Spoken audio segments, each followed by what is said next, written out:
Everyone knows the story of the Titanic, how the largest moving object ever fashioned by the hand of man hit an iceberg on its maiden voyage and sank in the middle of the North Atlantic. 1,500 lives were lost. The tragedy has been well documented in books and on film. No matter how often the story is told, it never fails to capture our imagination. Yet, it is a story that has left many questions unanswered.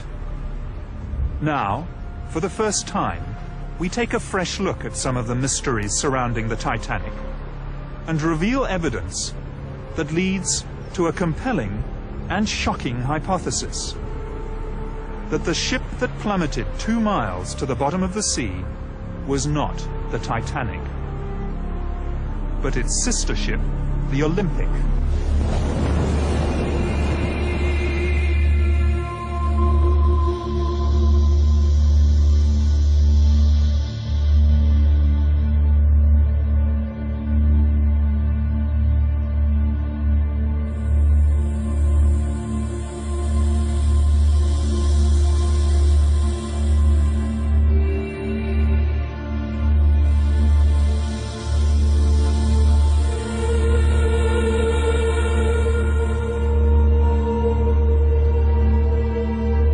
The Titanic and the Olympic were built for the White Star Line by Belfast shipbuilders Harland and Wolff, whose chairman was Lord Pirrie. Harland and Wolff built ships almost exclusively for the White Star Line, which was acquired in 1903 by American financier J. Pierpont Morgan's International Mercantile Marine. This was part of a drive to create a monopoly on the lucrative North Atlantic passenger trade. Chairman of the White Star Line was J. Bruce Ismay. It was in fact Lord Pirrie who was responsible for bringing together Morgan's money and British engineering excellence. Over dinner at Pirrie's London residence in 1907, Lord Pirrie and White Star Line's Bruce Ismay conceived the idea of building 3 luxurious superliners. First the Olympic, then the Titanic, and finally the Britannic. The first of the new ships, Olympic and Titanic, were to be virtually identical. This represented the White Star Line's survival strategy in the highly competitive North Atlantic passenger market, while also ensuring a bright future for the Harland and Wolff shipyard. As well as holding a large financial stake in Harland and Wolff, Lord Pirrie was a shareholder in the White Star Line and the International Mercantile Marine. Almost all passenger liners on the North Atlantic route in the early part of the 20th century were immigrant ships. In poor condition, many were known as coffin ships, and their owners blatantly overloaded and overinsured their vessels. In fact, it was an industry noted at the time for fraud. On the 14th of June 1911, the Olympic made her maiden voyage under the command of Captain Edward J. Smith, Commodore of the White Star Line. Then just a week later, still under the command of Edward Smith, the Olympic was involved in a stern collision with the tug O.L. Hallenbeck in New York, an accident that nearly caused the tug to sink. Barely 3 months later, on the 20th of September 1911, the Olympic, still under the command of Captain Smith, was involved in yet another collision, this time with the British warship HMS Hawke in the Brambles Channel in Southampton Water. It was a serious collision, which was to seal the fate of the Olympic. Pulled in by the suction from the Olympic's great propellers, the Hawke is irresistibly drawn towards the larger vessel, and the 2 ships collide. The Hawke's underwater ram and bows strike and penetrate the starboard side of the Olympic, causing a triangular hole several meters high, and an even larger hole below the waterline. Any accident involving a Royal Naval ship was investigated by the Admiralty, who, not surprisingly in this case, found that the Olympic was at fault, even though the evidence, including eyewitness accounts, suggested otherwise. As a consequence of this ruling, the White Star's insurers declined to pay out on the claim. The damage done to the Olympic was severe. Besides being holed both above and below the waterline, she sustained numerous other injuries, including steel frames buckled, thousands of rivets popped, steel plating dislodged over 4 decks, and distortion to the starboard propeller and crankshaft. To make matters worse, the keel was bent, giving the ship a pronounced list to port. Interestingly enough, when 6 months later the ship which came to be known as the Titanic made her maiden voyage out of Southampton, second-class passenger Lawrence Beasley, a science teacher, noted that the ship seemed to have a slight but permanent list to port on the first part of the voyage, a fact noted by several other surviving passengers. The great hull was patched up in Southampton by riveting steel plates below the waterline and reinforcing with wooden beams above. This work took over 2 weeks, suggesting just how serious the damage was.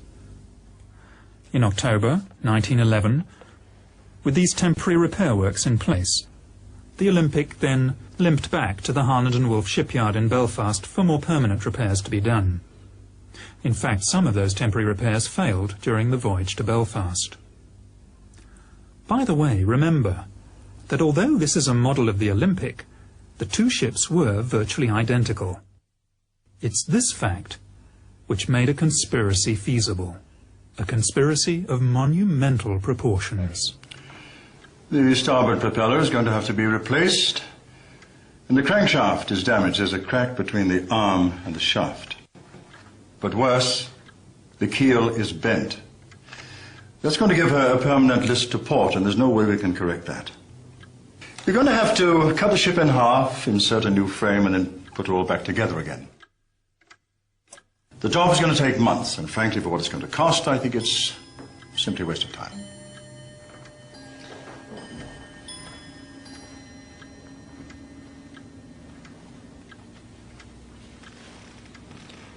Can you not just patch her up until Titanic is ready? Well, we could put in a bulkhead to strengthen her. But to be honest, sir, she will never pass another Board of Trade inspection. In Belfast, the Titanic was nearing completion, but all work on her stopped so that every effort could be put into the repair of the Olympic. This work took 7 weeks instead of the 2 weeks originally planned, and involved replacing steel plates along fully 1/3 of the starboard side of the ship. Another indication that the damage was far worse than was originally thought. Now look at this. This is a film of the Olympic backing out of the dock in New York. You can see where she's been patched up on her starboard side. It's a huge area. And that's just the damage above the waterline. In order to get the Olympic back to sea and earning a profit as soon as possible, the starboard propeller, stamped with the Titanic's number 401 and not yet fitted to the Titanic, was fitted to the Olympic. This is a fact of some considerable significance, as we shall find out later. The Olympic's troubles, however, were only just beginning. After leaving New York Harbor on the 24th of February 1912, she ran over a sunken wreck off the Grand Banks and threw a propeller blade again on this starboard side. The loss of the propeller blade shock-loaded the engine and drive shaft and placed enormous stresses on the already weakened liner. She limped back to Southampton on only one engine, arriving there on the 28th of February. By the 2nd of March, she was once again in the Thompson dry dock in Belfast, having her propeller blade replaced. This should have taken only a few hours, but the Olympic was there, in Belfast, until the 7th of March. In Belfast, the Titanic and the Olympic were most often berthed side by side, and were regularly moved in and out of the Thompson dry dock, especially during repairs to the Olympic. On close examination of contemporary archive photographs, it is possible to see the minor differences in design that tell the two ships apart. On the forward part of sea deck, Olympic was built with 16 portholes. The Titanic with 14. Somewhat mysteriously, the Titanic has acquired 2 extra portholes between its launch and its maiden voyage. This clearly points to the possibility that the two ships were switched. At the time of Titanic's launch, the windows on B deck are clearly discernible as being evenly spaced. Yet at the time of her maiden voyage, they have taken on a distinctly uneven appearance. And whereas the Olympic had been open to the public for inspection in Belfast and Liverpool, Titanic was not. That first week in March 1912 was the last time that the Olympic and Titanic were together in Belfast. The twin ships side by side on the River Lagan. And that was when the decision to switch them could have been made. You can't be serious.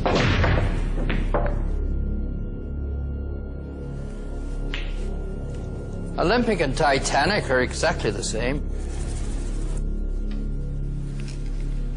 No one will know we've switched them when they get back to work on Monday morning. We'll just swap the names. Everything else is standard White Star issue.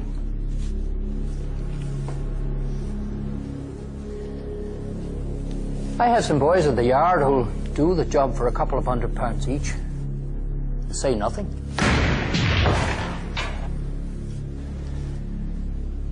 We'll never get away with it. If word of this gets out... It's either that, Ismay, or we both go down. White Star Line and this yard.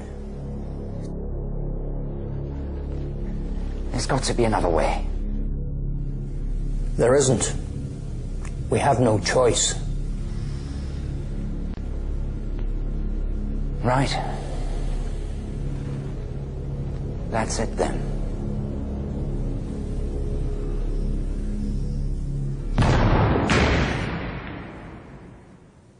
Switching the two ships would have been a remarkably simple undertaking.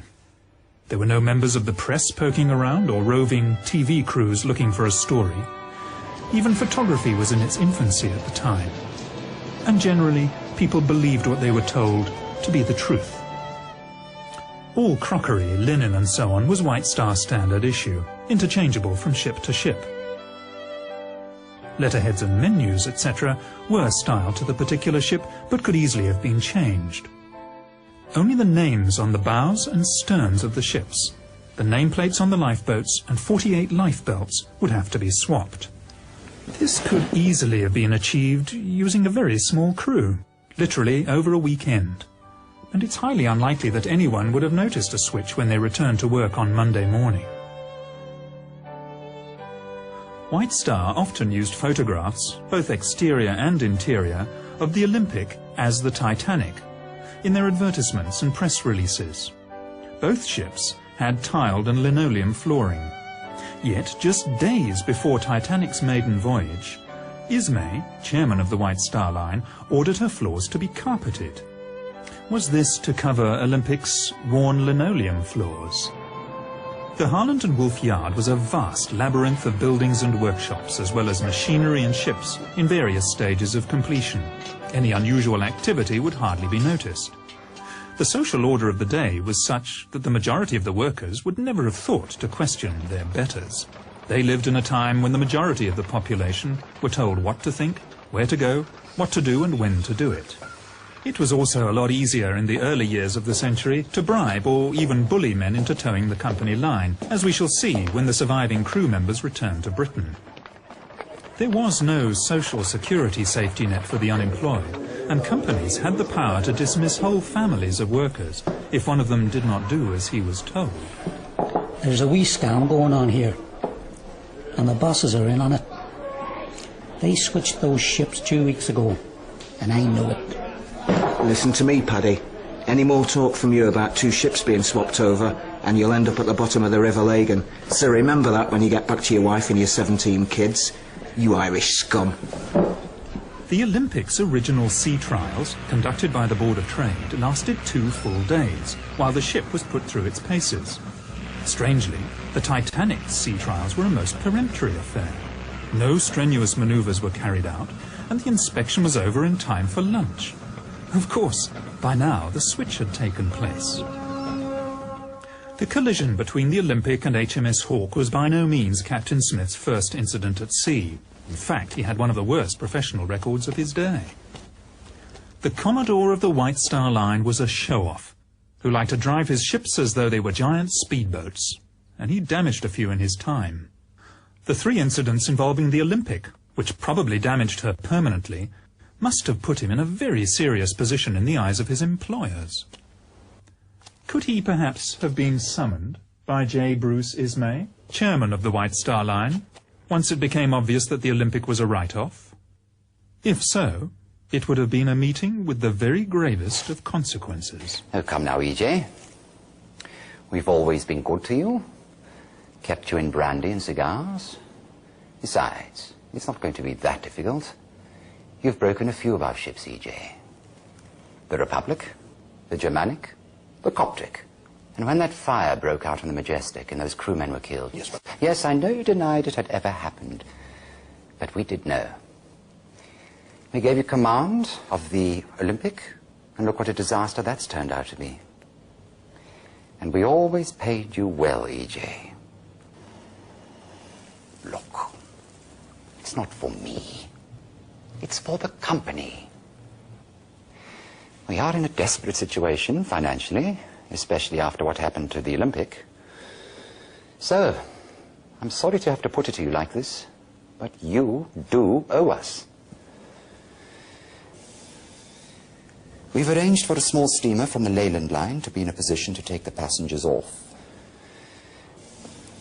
I have a good man lined up for the job. Lord. Captain Stanley Lord. Ever come across him? Well, he's done this sort of thing before. Well, he did the job so well, he received a commendation for it. So, there it is.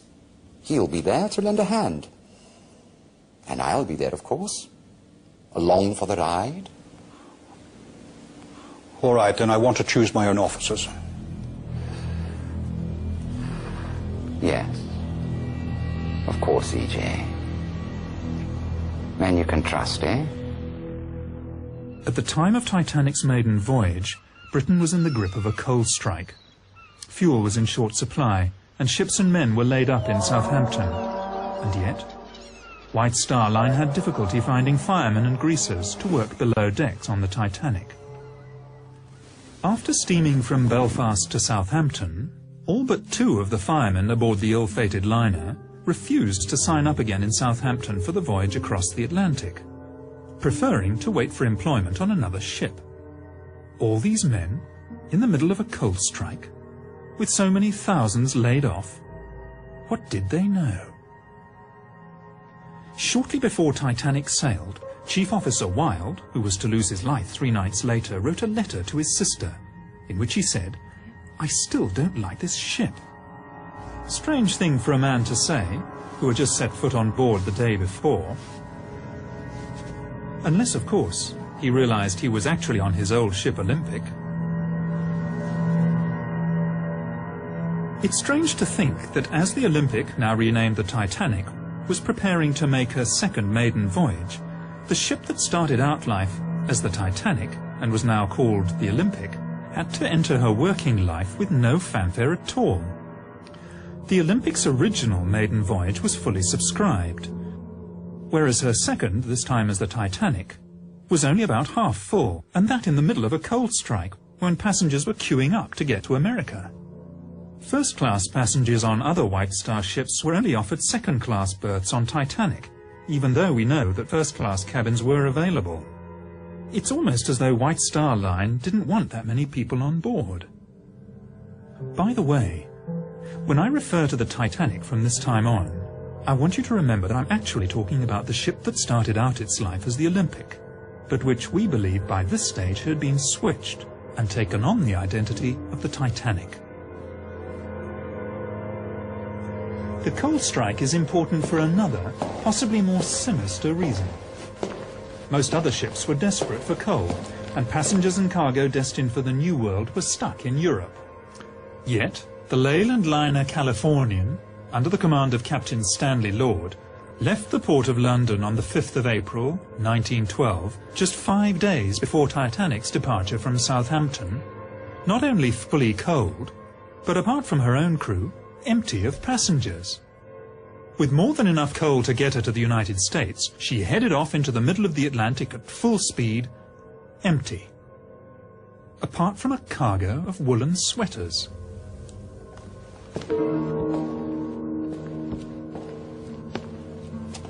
Over 50, mostly first-class passengers, cancelled their passages on the Titanic at the last minute, many of them close friends and business associates of J.P. Morgan. Morgan himself cancelled his passage at the 11th hour, despite having the best suite on the ship, claiming illness. 2 days after the sinking, an American reporter found him in perfect health at the French resort of Aix-les-Bains, with his mistress. Morgan also had several valuable bronze statues which he was planning to import to the United States, taken off the Titanic an hour before she sailed. Could Morgan have known the fate of the Titanic fully 4 days before the disaster? Florence Ismay, wife of J. Bruce Ismay, also turned down the opportunity of taking the maiden voyage on the world's most luxurious liner, preferring instead to take their children on a motoring holiday, after first claiming ill health. Now there is one thing that sailors fear above all else, and that is fire at sea. And yet when Titanic cast off from Southampton, there was a fire smouldering in number 10 coal bunker. Instead of putting out the fire, the bunker was actually topped up with 400 tons of coal. Captain Smith knew it, the ship's officers and chief engineer knew it, as did those who worked half-heartedly to put it out.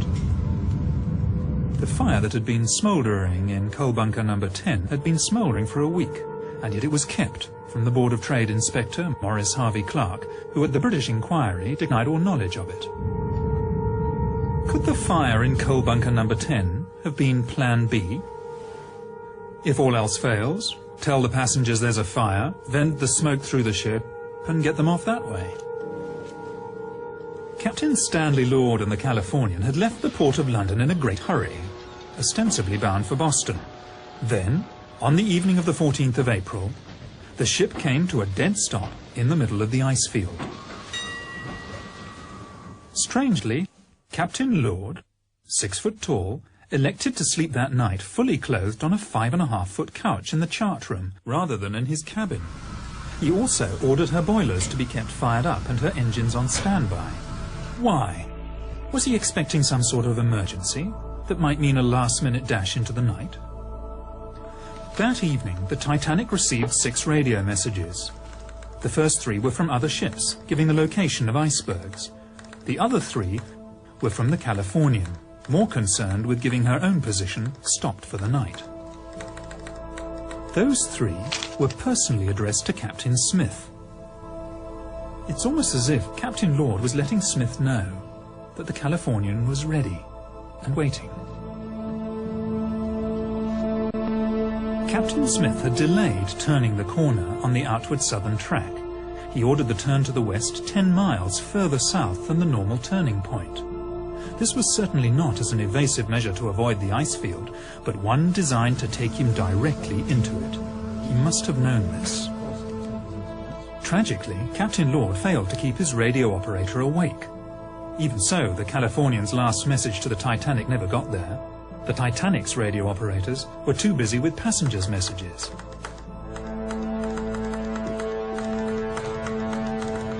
It was standard practice of the day for captains to run their ships at full speed through the ice field. Any object large enough to damage an iron steamship would be seen in plenty of time to avoid it. Other ships in the vicinity cruised on at full speed on that night, so in that respect Captain Smith was by no means unique. So why, then, was the Californian stopped? Had she reached her destination, and was she now waiting? Sometime before 11 p.m, lookouts Fred Fleet and Reginald Lee came on watch and climbed to the crow's nest. Captain Smith retired for the night, but coincidentally, like Stanley Lord, he also chose to rest fully clothed, not in his own cabin, but in the chart room behind the bridge, almost as if he expected to be called back to the bridge at any moment. It was very cold outside, and few, if any, passengers would have been on deck. First Officer Murdoch was standing on the open part of the starboard side of the bridge when he saw the iceberg about 800 yards ahead. He ordered the ship turned to port, and inexplicably, engines full astern. By reversing the engines, Murdoch was actually increasing the risk of collision, something he must have known. Maybe Murdoch, hand-picked by Captain Smith, was deciding to give the iceberg a nudge anyway. Given that the turning circle of the Titanic was 1,280 yards and the stopping distance 850 yards, Titanic should have been able to avoid the iceberg with the greatest of ease, even allowing for a slight delay while orders were given and the wheel turned the ship to port. So why didn't it? Second Officer Lightholler told the inquiry that before going off duty for the night, he would have been easily able to see an iceberg from 1.5 miles, more probably 2 miles away. He also said that the iceberg would have been just as visible from the bridge as from the crow's nest. Plenty of time to turn and avoid it then. In an emergency such as this, it was never a good idea to turn your broadside to danger. Even if Titanic had rammed the iceberg head-on, it would have stayed afloat. Although up to 250 crewmen would have been killed while they slept in their bunks in the bow. Apart from those on the bridge, and of course those in the forward boiler rooms, the glancing blow with the iceberg would have passed virtually unnoticed.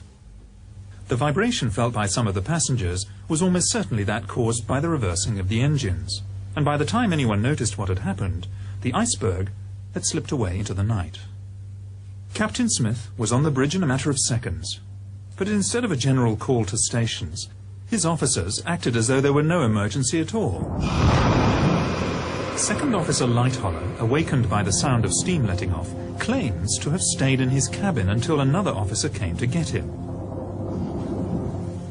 His evidence later, to the effect that he had stayed there because he was off duty and thought he should stay where he would expect to be found, simply does not ring true. The bridge was only a few seconds' walk from his cabin in the officers' quarters, and he should have gone straight there at the first hint of trouble. So why didn't he? A few passengers came out of their cabins to see why the engines had stopped, but for the first 40 minutes after the collision there was really no sense of danger at all. One can understand this frame of mind on the part of the passengers, even on the part of the crew. Except for those who were dousing the fires in boiler rooms 5 and 6. After all, they thought they were on an unsinkable ship. But for the captain and the officers, who were in full possession of the facts, there is really no excuse. They dithered because they expected to be rescued. It was 35 minutes before the first distress signal was sent. 35 minutes before the first radio emergency, CQD, was sent. 45 minutes before starting the pumps. 45 minutes before starting to prepare the lifeboats. And a full hour and 25 minutes before the first one was launched. Only 6 crew members were on watch at the time Titanic struck the iceberg. First Officer Murdoch and Sixth Officer Moody were later drowned. Of the surviving crew members, Quartermaster Alfred Oliver was aft of the bridge at the time and saw nothing. Helmsman Robert Hitchins was hastily transferred to a job as harbour master in Cape Town, which leaves lookouts Frederick, Fleet and Reginald Lee. At the British inquiry, as a witness, Frederick Fleet was clearly defensive, edgy, obviously didn't trust his questioners, and at times was downright surly. But then he was under the watchful gaze of J. Bruce Ismay, the chairman of the White Star Line, and the lawyers. I'm no judge of distances or spaces. Was it a mile away, or how far away was it? I cannot say. Can you not give any estimate? No, sir. Was it half a mile? I cannot say. It is impossible to tell. Was it as far away as the boat's length? I could not say. Can you not say anything about it? No, sir. You really do not understand. That gentleman is not trying to get round you at all. Some of them are, though. Is there any more I'd like to have a go at me? When Titanic came to a rest, Captain Smith asked the 4th Officer, Joseph Groves Boxall, to work out a position. It is clear from the records that Titanic's navigator worked out a position that was 12 miles away from where they actually were. This was to prove a fatal mistake. We know he was 12 miles out in his calculations because of the actual location of the wreck. The position that Boxall gave would have put the Titanic within sight of the Californian. Was that where he thought he should have been? For some reason, Captain Smith ordered the Titanic to move half-speed ahead for another 5 minutes before stopping the engines again for the last time. Maybe he was heading towards the ship whose lights could just be made out on the horizon, expecting it to be the Californian. Several survivors mentioned the sighting of a ship about 5 or 6 miles from the Titanic. The Titanic could easily have steamed there, yet Smith was content to assume the ship would sail over to him, because he believed it was the Californian. At this point, let's examine what's happened so far. A stricken ocean liner is dead in the water. A rescue ship, the Californian, is standing by. Messages have been sent to Captain Smith from the Californian, stating exactly where she is waiting. Captain Smith can see a stationary ship on the horizon, and having received inaccurate information from 4th Officer Boxall as to his position, he assumes it's the Californian and everything's going according to plan. At about midnight, the Titanic started sending up her distress rockets, red, white and blue. Rockets could also be seen from the bridge of the Californian, and this was duly reported to Captain Lord. Captain Lord asked what colour the rockets were. In fact, over the next 2 hours, Lord repeatedly asked his officers about the colour of the rockets. Was he expecting to see red or blue signals? Very likely. But whether he was or not, the answer from the bridge was always the same. Only white rockets could be seen. He therefore, rightly, assumed that the rockets were not coming from the Titanic.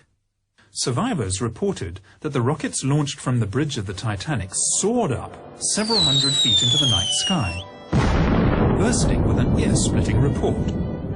The rockets from the ship that was visible from the Californian only went as high as the top of her mast, and even at 4 to 5 miles distant, the officers would have quite reasonably expected to hear a report. But they heard nothing. It seems most likely that the ship seen from the Californian was a wooden sailing bark called the Samson, conducting illegal seal fishing activities on the ice floes at the time.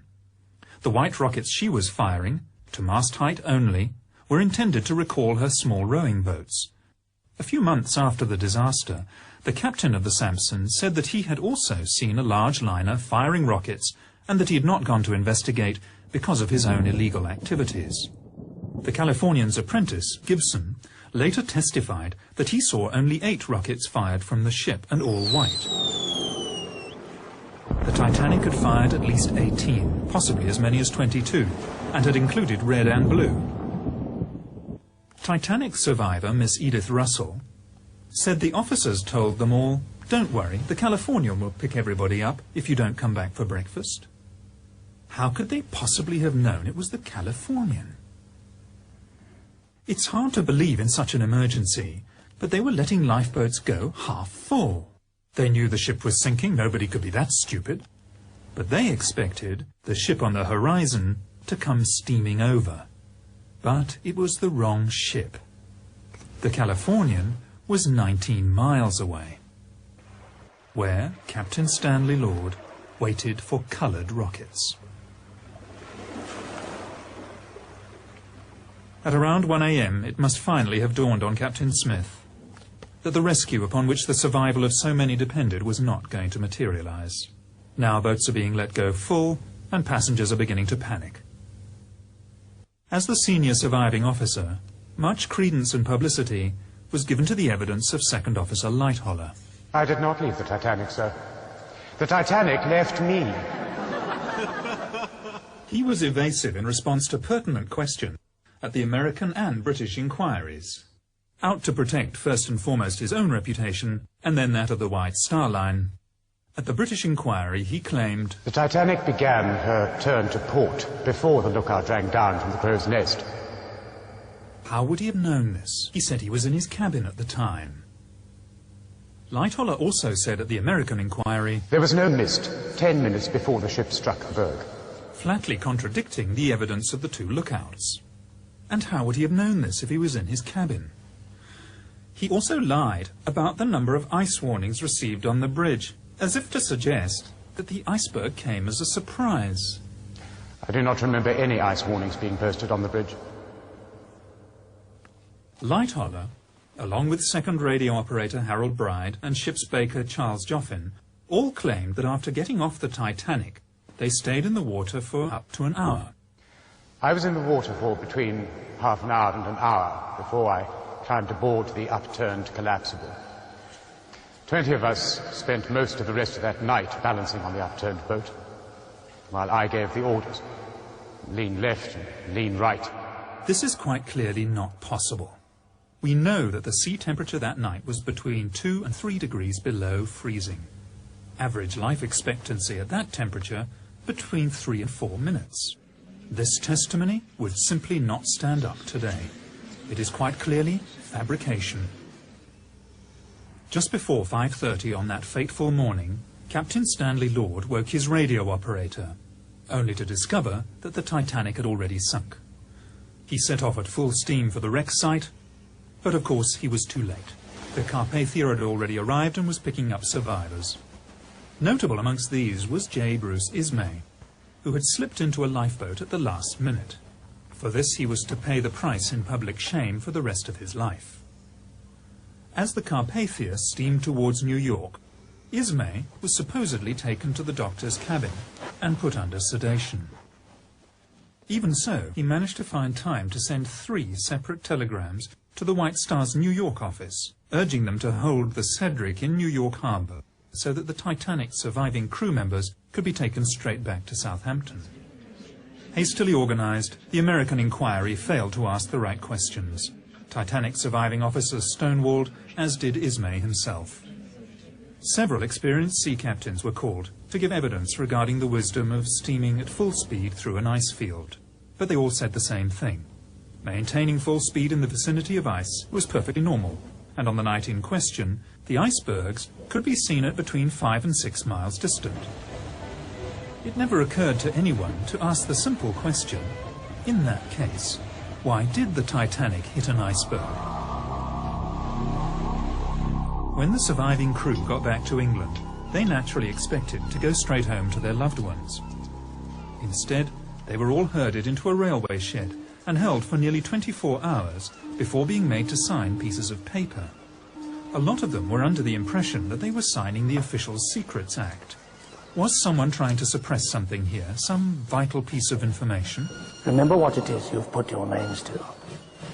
If there's any talk of the ship being swapped in Belfast, or any stories of insurance fraud going on, then there will be 20 years of His Majesty's pleasure awaiting you and no job to come out to when it's over. So, think on this when you see your wives and sweethearts.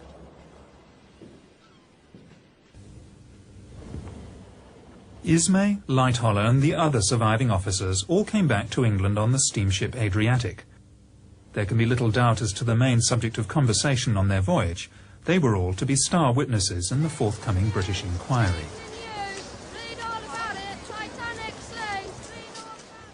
Now, it is unlikely that a fraud of such immense proportions could have been undertaken without the collusion of the authorities, notably the British government, as we shall see later when we look at the inquiry. In fact, it makes perfect sense for the government of the day, under Prime Minister Lord Asquith, to have colluded in a cover-up.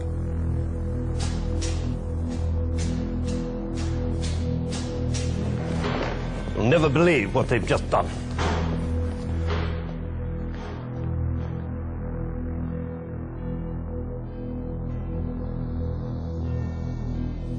How many? I'm told 1,500. The position is simply this, Prime Minister. The White Star Line is on the verge of bankruptcy. Now, if White Star were forced to go into liquidation, the Harland and Wolff Yard in Belfast would also be placed in a very precarious position, perhaps even forced to close down. Now, that means that 20,000 men will be laid off, not to mention the effect on all the subsidiary and dependent industries. Quite frankly, it is a political situation we cannot afford, Prime Minister. Alienate the Irish, and we will most certainly lose seats in Belfast. The Fenians, the Republicans, will seize the opportunity. And with our majority gone, we will undoubtedly lose the next election, Prime Minister. There is the chance of a blunder here of unprecedented proportions. We are going to have to go along with this, Prime Minister. I will not see a stain put upon the British government, not for the White Star Line, Not for Holland and Wolff, not for the Irish, and certainly not for the interests of J.P. Morgan. I would also remind you, Prime Minister, that as part of the arrangement for an American company to acquire the White Star Line, J.P. Morgan agreed that this government could requisition his ships as Royal Naval Reserves should the need arise. I would also remind you, Prime Minister, that the situation in Europe is becoming ever more doubtful. If the White Star Line were to go into liquidation, the major creditor would be J.P. Morgan himself. Now, as both owner and banker, he would certainly exercise his rights to seize his assets. And we would lose all those ships, Prime Minister. It's a sad day for England, when the policies of a British government are dictated by greedy and ruthless businessmen. And if it ever became public... Doubtless you have someone in mind to run the show? Yes. I thought we could bring Mersey out of retirement. He's reliable, he knows how the system works, he's discreet, and he will do what needs to be done. My son is called to the bar. I would be more comfortable if he were there to keep an eye on things. Of course, Prime Minister, we'll find employment for him in the Attorney General's office. Very well, then. But neither I nor the administration know anything about it.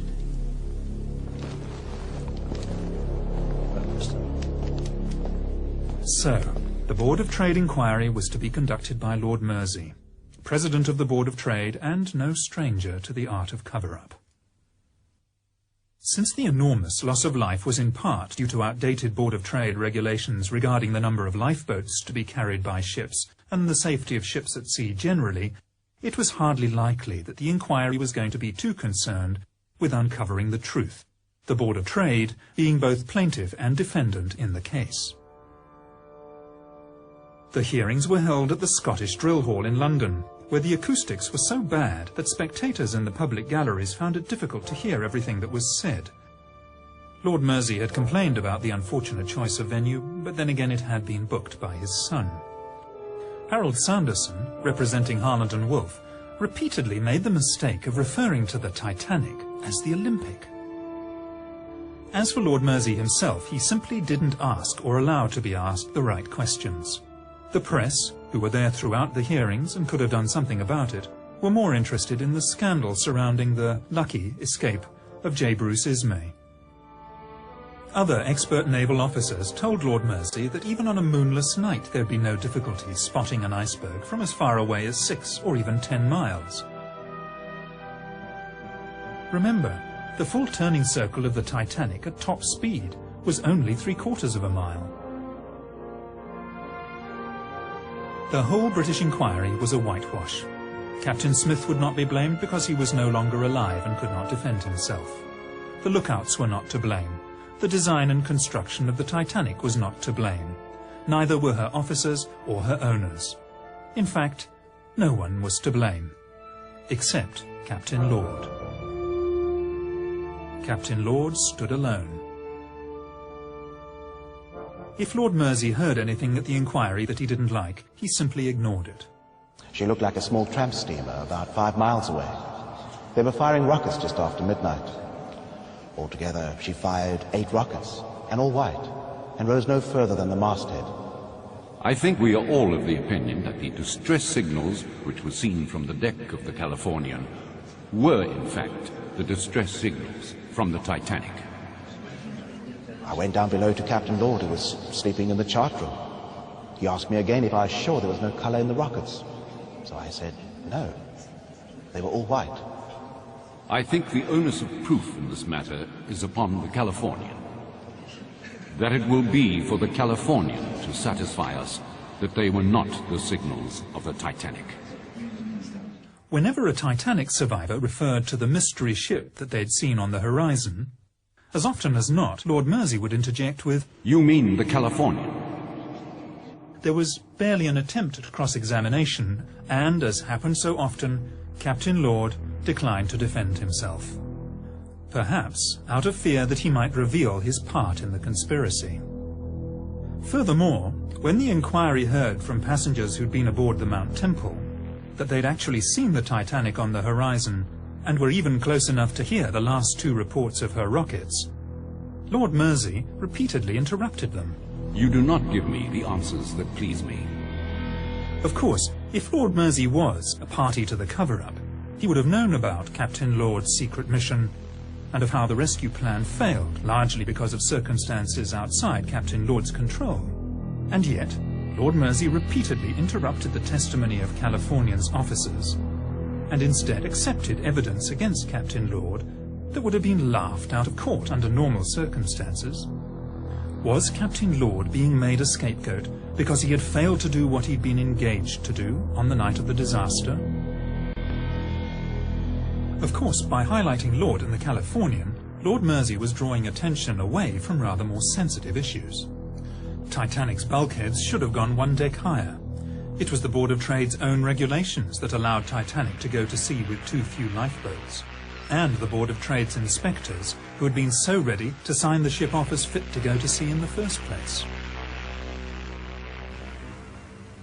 Titanic cost $10 million to build, and as a brand new ship would have been insurable for that amount and more. The Olympic, on the other hand, damaged beyond economic repair, would only have been insurable for a much smaller amount. A motive for switching the ships is clear. Normally, White Star Line, when they insured their ships, took on part of the risk themselves, and it was at first thought that Lloyd's of London would only be liable for $7.5 million. Not so.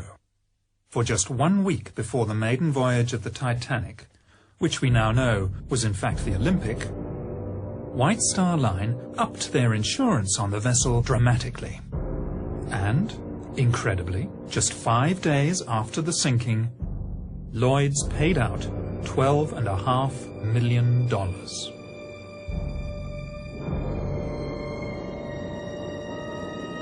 Although 3/4 of a century at the bottom of the Atlantic Ocean did not exactly preserve Titanic in museum-like condition, there is enough left of the wreck to give us more than just an idea of what really happened. Corrosion has done its relentless work, but where the original black paint of the hull has flaked away, it is still possible to see spots of grey paint, which formed the undercoat, except that grey paint was only used as an undercoat on the Olympic and not on the Titanic.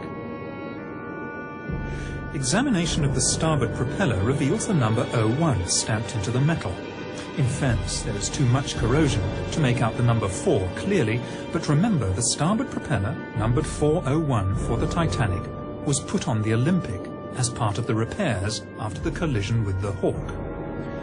Remote cameras under the control of the discoverer of the Titanic wreck, Dr. Robert Ballard, have examined the stern section of the ship. They show that in addition to the lateral bulkheads that were a feature of both the Titanic and the Olympic, there is a longitudinal bulkhead in the stern section where there was none on the original plans for either vessel. The position of this bulkhead suggests a temporary repair has been carried out to strengthen the keel, a keel perhaps damaged by the collision with HMS Hawk. And finally, a close look at the bow could reveal the most damning evidence of all. In 1986, the French National Oceanographic Institute examined the wreck with Dr. Robert Ballard. One of the things they checked was the name of the ship. In keeping with White Star tradition, both ships had their names engraved into the upper bow plates in letters 4 foot high. Examination of the wreck and the name Titanic shows that it is made of iron letters which have been riveted onto the original bow plates. With the passage of time, 2 of the letters have dropped off and been lost forever in the sediment of the seabed. At the place where they once were, engraved into the hull, are the letters M and P.